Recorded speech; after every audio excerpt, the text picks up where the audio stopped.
नमस्कार साथियों, मैं आपका दोस्त लेखक बिजनेस कोच डॉक्टर उज्जवल पाटनी। दुनिया के एक बहुत अमीर आदमी ने जब कहा कि मैं अपनी संतान को धन नहीं देना चाहता, मैं उसको धनी सोच देना चाहता हूं, रिच माइंडसेट देना चाहता हूं, तो बहुत सारे लोगों ने सवाल किया, यार पैसा देना और पैसे बनाने का माइंडसेट देना, इसमें क्या फर्क है। केबीसी में बिहार के गांव के पार्टिसिपेंट आए सुशील कुमार, गजब का खेला उन्होंने केबीसी, 5 करोड़ रुपए जीत गए। 5 करोड़ जो बहुत से लोगों की लाइफ टाइम ड्रीम होती है। पैसा आ गया, लेकिन आज वो कहां है, पूरा 5 करोड़ गायब है। वो आज कर्ज में डूबे क्योंकि उनको ये नहीं पता था कि किस सोच से मैं इस पैसे को मैनेज करूं। रिच माइंडसेट का अर्थ है आपके दिमाग की जमीन इतनी उपजाऊ हो जाए कि कोई भी आइडिया जब बीज बन के उसमें गिरे तो फल ही फल हो, पूरा खेत लहलहा जाए।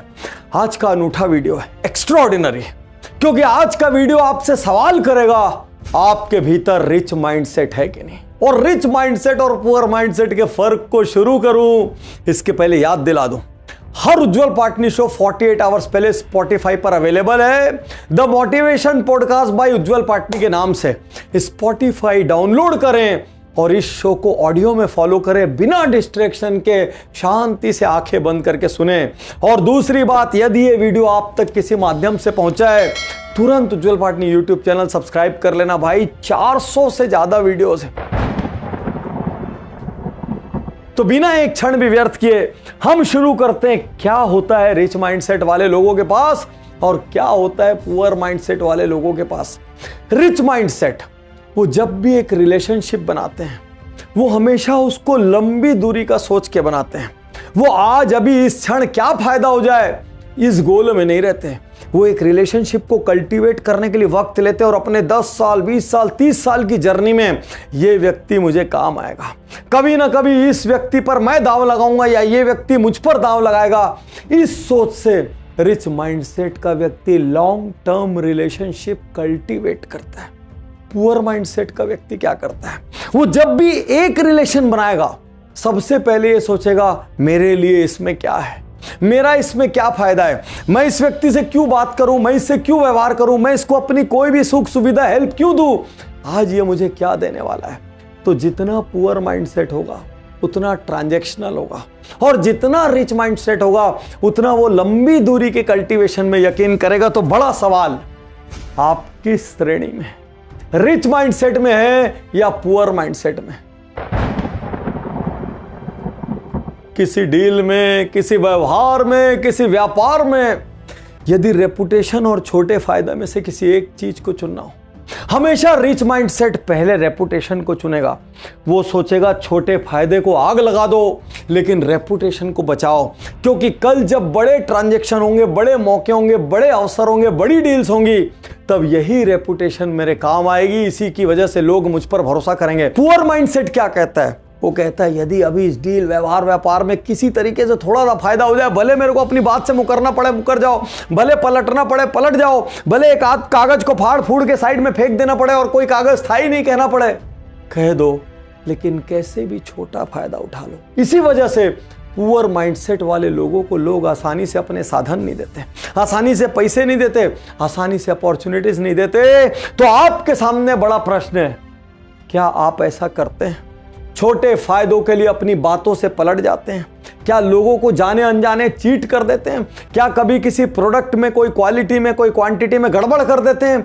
यदि ऐसा है, आप कभी बड़े नहीं बनेंगे। और यदि रिच माइंडसेट पैदा करना है तो फुल ट्रांसपेरेंसी रखनी पड़ेगी, रेप्यूटेशन प्रथम और ट्रांजैक्शनल गेन सेकंड। दोस्तों, अभी जब बहुत सारे टिक पुअर माइंडसेट में लग रहे होंगे ना, आपके अंदर पेट में कुलबुली मच गई होगी। आपको लग रहा होगा यार ये रिच माइंडसेट बनता कैसे और रिच माइंडसेट रहता कैसा है, अपना तो सीजनल है, कभी ऊपर जाता है कभी नीचे आता है। रिच माइंडसेट कैसे बनता है, रिच माइंडसेट अपने रिचनेस को बरकरार कैसे रखता है, मेरे दोस्त, उसका सबसे बड़ा राज है रिच माइंडसेट वाले हर पल सीखने में यकीन करते हैं। वो अपने से छोटों से सीखते हैं, अपने से बड़ों से सीखते हैं, वो पुस्तकों से सीखते हैं, वो वीडियोज से सीखते हैं, वो कोर्सेज से सीखते हैं, वो अपने शहर में सीखते हैं, वो दूसरे शहर में सीखते हैं, लेकिन वो लगातार कदम से कदम मिलाकर परिवर्तनों के साथ चलने में यकीन रखते हैं। सबसे ज्यादा तेज उनके कान होते हैं। और पुअर माइंडसेट वो क्या कहता है, अरे मैं सब जानता हूं, अरे मेरे को कौन सिखाएगा यार, अरे छोड़ो यार, ये कोर्स और से कोई फर्क नहीं पड़ता। वो चेंज को रजिस्ट करता है। और ये सच में सालों से देखता है कि रिच माइंडसेट हो तो भले ही आप आज रिच ना हो, अगले 5 साल 10 साल 15 साल में एक ऐसा इतिहास आप रचते हैं कि आपके परिवार को, आपके समाज को आपके ऊपर गर्व होता है। रिच माइंडसेट जब किसी की सफलता देखता है वो खुश होता है, सेलिब्रेट करता है, वो कैसे भी करके उस व्यक्ति के करीब जाने का प्रयास करता है, सीक्रेट्स को जानने का प्रयास करता है। उसके विपरीत पुअर माइंडसेट के आसपास का कोई व्यक्ति जब सफल हो जाए, वो ढूंढता है यार कौन सी गड़बड़ करके सफल हुआ। वो नेगेटिव रीजंस ढूंढना चाहता है, वो जेलसी से भर उठता है, वो बिटरनेस से भर उठता है। ये न्यूज सुन के उसका बीपी अप डाउन हो जाता है, वो रात को सो नहीं पाता। आपसे बड़ा सवाल, जब आपके आसपास के लोग, आपके साथी सफल होते हैं, एक्चुअली आप खुश होते हैं कि उस दिन आप तनाव में होते हैं? यदि आप तनाव में होते हैं तो आपको आज ही बदलना पड़ेगा, क्योंकि ये जेलसी, ये बिटरनेस कभी आपको टीम बनाने नहीं देगी, ये कभी आपको सक्सेस इकोसिस्टम बनाने नहीं देगी।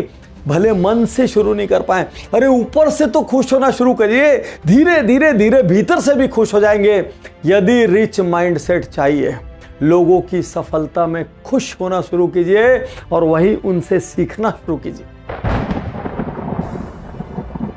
आप जानते हैं, रिच माइंडसेट वाला हमेशा इस बात को स्वीकार करके चलता है, भाई दुनिया फेयर नहीं है, कोई मेरे को थाली में सजा कर नहीं देगा, कोई मेरे लिए आकर ये नहीं कहेगा कि लो सब कुछ तुम्हारा हो गया। दुनिया मेरे को रगड़ेगी, दुनिया मेरे को कूटेगी, दुनिया मेरी जांच करेगी, दुनिया मेरे ईगो को हर्ट करेगी। पुअर माइंडसेट क्या सोचता है? वो सोचता है यार मैं रईस घर में क्यों नहीं पैदा हुआ, मेरे माँ बाप अमीर क्यों नहीं है, मैं बड़ी स्कूल में क्यों नहीं पढ़ा। उसको हर वक्त किसी ना किसी चीज से शिकायत होती है। वो इंतजार करता है अपने घर में बैठकर कि चीजें आएंगी और थाली में मेरे सामने रखाएंगी, और जब नहीं रखाती तो वो एक्शन नहीं करता, वो बैठ के सिर्फ ब्लेम गेम खेलता है। और वो किसी को नहीं छोड़ता, अपने शहर को, अपने गांव को, अपने माँ बाप को, अपने रिश्तेदारों को, अपने धर्म को, अपनी जाति को, अपने समाज को, अपने देश को, यहां तक कभी कभी वो भगवान को भी बोलता है भगवान तेरे यहाँ बहुत अन्याय है, और भगवान पर भी दोष डाल देता है, लेकिन एक्शन नहीं करता। उसके विपरीत रिच माइंडसेट वो बोलता है जो मेरे सामने है, मैं जैसा हूं, जो परिस्थितियां मुझे मिली है, मुझे यहीं से बदलाव शुरू करना है, क्योंकि कंप्लेन करके कुछ हासिल नहीं होगा। अपने आप को जांचिए, कौन है आप? आपने इन सचों को स्वीकार करके बदलाव शुरू कर दिया है कि आज भी आप बैठ के कोई ना कोई दोष देने का बहाना ढूंढते रहते हैं? क्योंकि यदि दोष देने वाला पुअर माइंडसेट रहा तो सारी चीजें होते हुए भी आप अमीर नहीं हो पाएंगे, और न ही आप अमीर हो गए तो उस अमीरी को संभाल पाएंगे। रिच माइंडसेट कंपटीशन से प्यार करता है। वो जानता है यदि मेरी फील्ड में कंपटीशन है, इसका मतलब मेरी फील्ड में संभावना है भाई, तभी तो लोग आ रहे हैं। यहां तक कि वो इतना होशियार होता है कि कॉम्पिटिटर से हाथ मिला लेता है। और उसके विपरीत पुअर माइंडसेट क्या करता है? पुअर माइंडसेट कंपटीशन आते ही परेशान हो जाता है, 100 सवाल करने लग जाता है, यार मेरे साथी क्यों, अभी कंपटीशन आ गया। कभी कभी वो दोष देने लग जाता है, अरे वो पहले से आ गया, अरे उसके पास ये साधन था। लेकिन रिच माइंडसेट जानता है लोहे को शार्प करने के लिए लोहे की जरूरत पड़ती है। यदि खुद के पीछे आग लगाना है, खुद दौड़ना है, तो तभी हो पाएगा जब कंपटीशन यहां पर सिर पर बैठा हो। इसीलिए रिच माइंडसेट कंपटीशन को गले लगाता है और पुअर माइंडसेट कंपटीशन में रोता है और घबराता है। रिच माइंडसेट 4 शब्दों पर चलते हैं, ambition plus discipline plus consistency plus solution. बहुत ध्यान दीजिएगा, रिच माइंडसेट की कैरेक्टरिस्टिक क्या होती है? एम्बिशन मतलब लक्ष्य, डिसिप्लिन मतलब लक्ष्य को पाने का अनुशासन, कंसिस्टेंसी मतलब हर दिन लगातार बार बार उस काम को करना, और फोर्थ सॉल्यूशन, चाहे जो हो जाए हमेशा सॉल्यूशन माइंडसेट में रहना। अब पुअर माइंडसेट का क्या कॉम्बिनेशन है? उसके पास भी एम्बिशन है, अरे सपने किसके पास नहीं भाई, पुअर माइंडसेट के पास भी एम्बिशन है, लेकिन एम्बिशन प्लस प्रोक्रेस्टिनेशन मतलब टाल मटोल, प्लस ब्लेम गेम मतलब चाहे कुछ भी हो जाए किसी और पे दोष डालना या एक्सक्यूजेस दे देना, और प्लस प्रॉब्लम्स, जहां जाओ सिर्फ प्रॉब्लम देखना। अब आपको यह सोचना है मैं कौन हूं और मेरे अंदर कौन सा कॉम्बिनेशन प्रीडोमिनेंटली असर करता है, और अपने कॉम्बिनेशन को चेंज कीजिए यदि आपका पुअर माइंडसेट है तो। क्या रिच माइंडसेट नहीं हारता?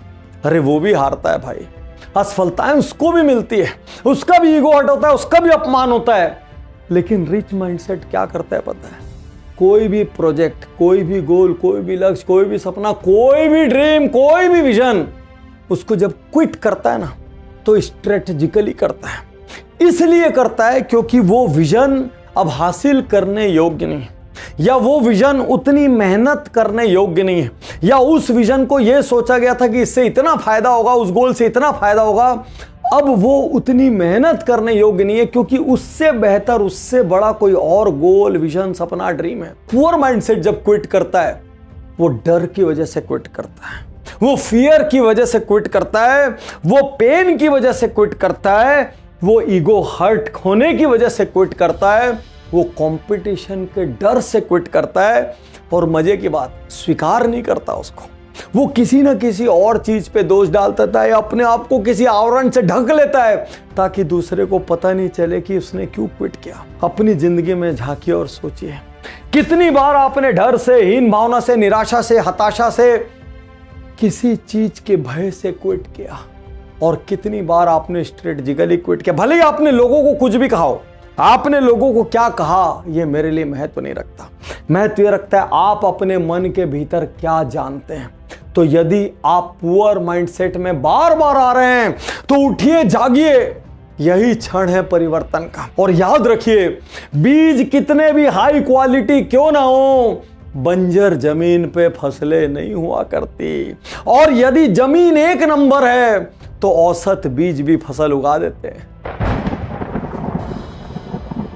रिच माइंडसेट वाला जब सुबह सो के उठता है ना, मुस्कुराता हुआ उठता है, उसको लगता है आज मेरी जिंदगी में कुछ चमत्कार होगा, उसको लगता है आज मैं अपनी सबसे बड़ी डील करूंगा, उसको लगता है आज मैं जिससे भी मिलूंगा ना मेरा काम हो जाएगा, उसको लगता है ये भगवान मेरी मदद करने बैठे, ये सारी प्रकृति मेरी मदद करने बैठी है।